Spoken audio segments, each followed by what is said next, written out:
Ciudad Esmeraldas y en todo el país, los casos de enfermedades que producen fiebre se han proliferado.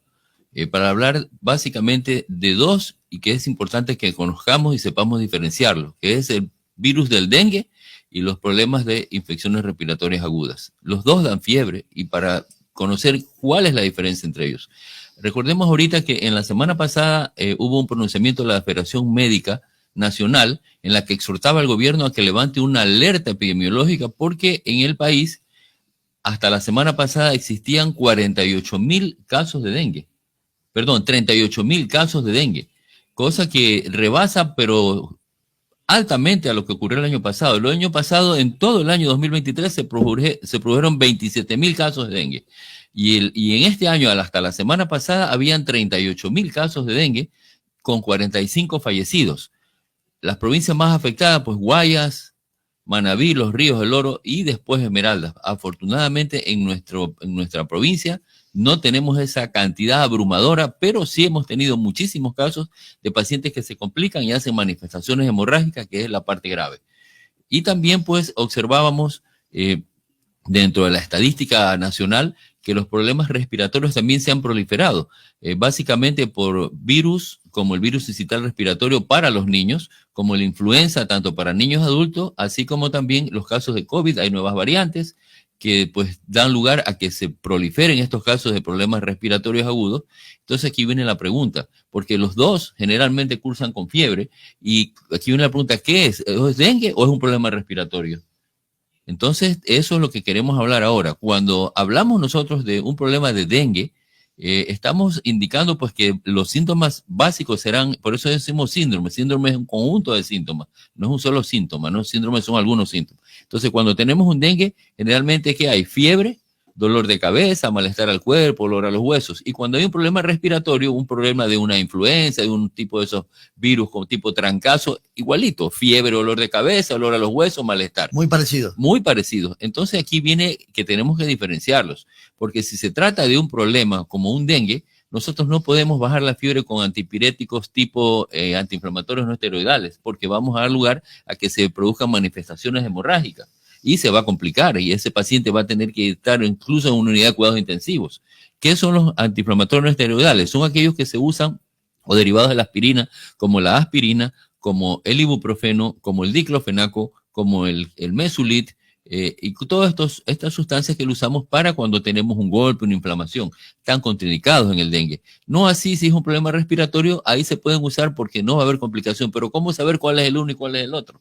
Entonces, por ello, pues es que indicamos que cuando tenemos un problema de fiebre, no usemos de entrada antiinflamatorios no esteroidales, que son muy buenos para descender la temperatura, pero que pueden producir problemas hasta que no tengamos claro nuestro cuadro. Entonces usamos otros medicamentos como el paracetamol, el acetaminofén, que no producen estas complicaciones. ¿Cuándo lo tendremos claro, doctor? Lo tenemos claro ya al segundo o tercer día, cuando ya empiezan a aparecer otras manifestaciones. Si es un problema respiratorio, pues ya empieza a aparecer la tos, la congestión nasal, el dolor de garganta. Entonces ahí ya sabemos que se trata de un problema respiratorio y que pues no se trata de un dengue. Con eso descartamos, pero también podemos hacerlo a través de un examen. Al tercer día de síntomas ya podemos hacer una prueba para dengue y ahí nos va a salir positivo o negativo. Entonces, ¿cómo confirmamos o corroboramos que se trató de un dengue? Generalmente, no en todos los casos, pero sí en la mayoría, luego de los 3 días de fiebre, desciende la temperatura y aparece un rash, unos puntitos en el cuerpo, como un exudado, como se recuerda a alguien, pues las personas que tenemos algunos años, cómo era el sarampión. Son puntitos, son como pareciera, algunas personas creen que es una alergia, ¿no? Unas manchitas, Unas ¿no? manchitas rojas en todo el cuerpo, pero no, ese es el exudado que es típico del dengue. Generalmente después que baja la fiebre al tercer día, el cuarto día aparece esa manchita y ahí está el diagnóstico. Ahí ya no hace falta ni siquiera hacer un examen de laboratorio. Lo hacemos por confirmar, pero realmente ahí está el diagnóstico. En los problemas respiratorios no va a aparecer esas manchitas, pero sí van a aparecer los síntomas que indicamos, tos, congestión nasal, fiebre. Entonces, ahora, cuando se trata de un problema de dengue, pues, ¿qué es lo que vamos a hacer?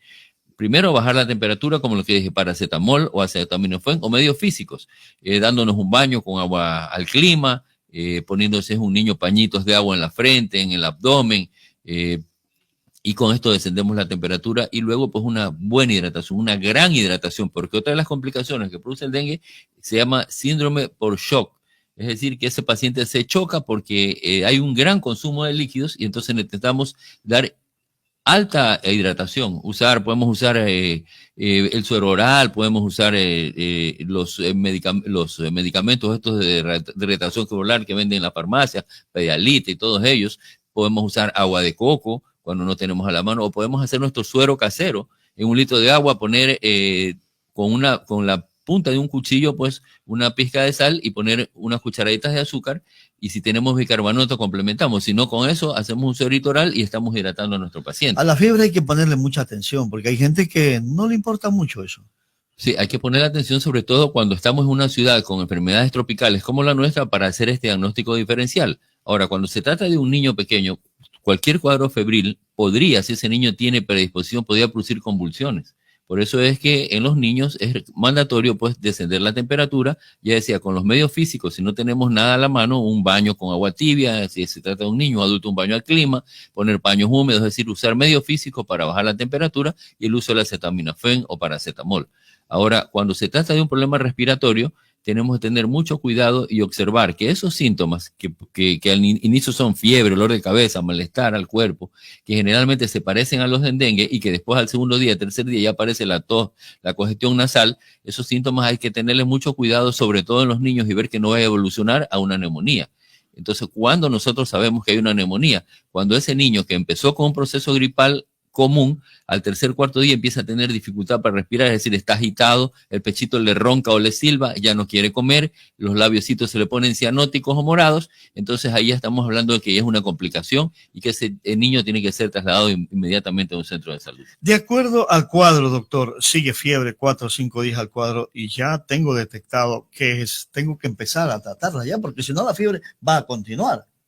Sí, Fabricio, cuando tenemos un cuadro viral de tipo influenza, gripe, generalmente al tercer, cuarto día la fiebre desaparece y nomás el tratamiento que hacemos es sintomático, es decir, bajar la fiebre, calmar la congestión de la nariz, si es un niño usando el suerito fisiológico nasal, si es una persona mayor hay descongestionantes nasales en vía oral, si es que hay un problema de tos, usar mucolíticos, en los niños no usar antitusivos que están contraindicados y que de paso impiden que se elimine la flema, usar algún tipo expectorante tipo acetilcisteína o ambroxol, y con eso, pues en 2-3 días la fiebre desaparece y ya pues es un cuadro, estamos a la clara que es un cuadro viral. Pero cuando vemos que esa fiebre ya cuarto o quinto día y no desaparece, entonces ya no es un proceso viral, ya no es una gripe, ya no es una influencia. Ya se trata de una complicación y hay que ir al médico porque puede tratarse de un problema, por ejemplo, de una infección de las amígdalas purulentas que ya necesitan antibióticos, pero ya tienen que ser recetados por el médico. Puede tratarse de una infección del oído que empieza ya a dar sus síntomas con molestias en el oído, a veces con exudado, con secreciones en el oído, puede haber una sinusitis, puede haber un problema de bronquitis y el último, pues que el más grave de todos, que son las neumonías. ¿Qué pasa con el de la tercera edad, 60, 70, 75 años? Bueno, ahí viene la importancia de la prevención de estas enfermedades. Ahora, gracias a la vacuna del COVID y que todavía se está poniendo y recomendamos a las personas que no completaron su esquema de vacunación que vayan a los centros de salud del Ministerio de Salud a completar su esquema. ¿Qué es lo que puede ocurrir? Que una persona adquiere la enfermedad, por ejemplo, en el caso de COVID, adquiere COVID, es benigna para la persona joven, para la persona que está sana, pero va a su casa y en su casa es posible que tenga un abuelito, una abuelita, que esté una persona a lo mejor que tiene cáncer, que ahora el cáncer es muy frecuente, o que tenga una enfermedad de base, como por ejemplo un diabético mal controlado.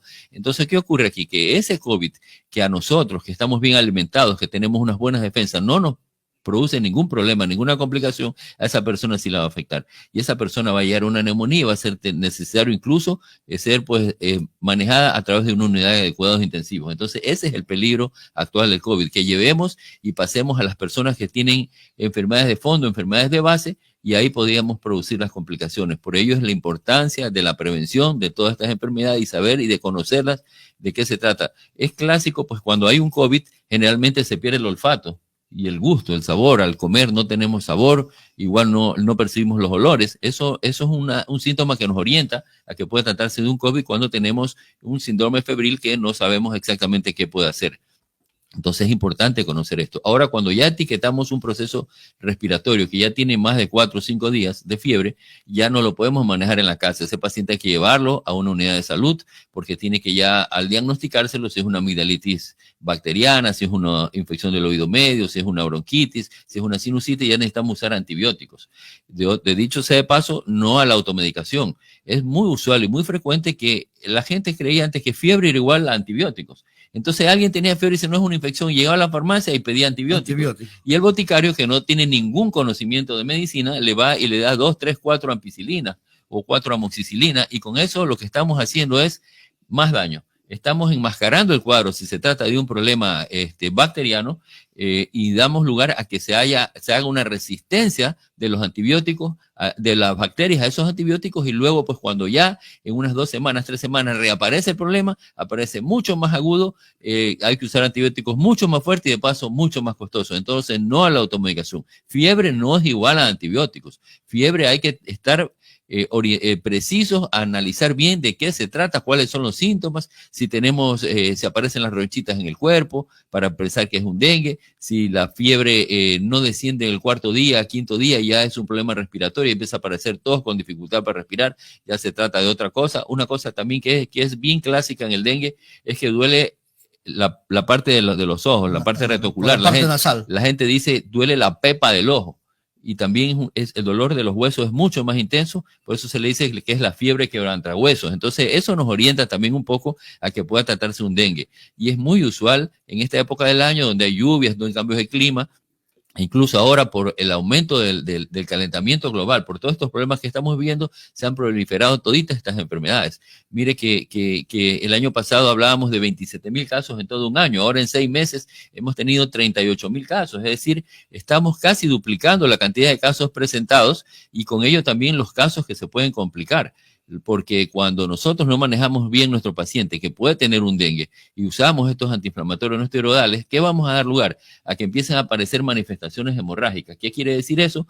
Que empiezan a bajarse las plaquetas. Las plaquetas son las que actúan en la coagulación.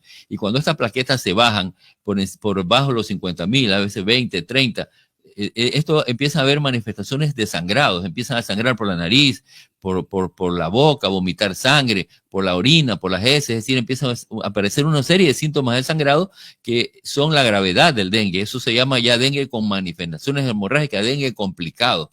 Y en muchas ocasiones también, pues, ¿cómo podemos percibir que ya empieza a haber un problema de coagulación? Cuando empiezan a aparecer manchas, moretones, empiezan a aparecer moretones en el brazo, en las piernas, o empiezan a aparecer puntos pero hemorrágicos. No como el dengue, que eran como sarampión, como salpullido. No, acá son como hemorragias, como pequeñas, como que se rompieron vasitos.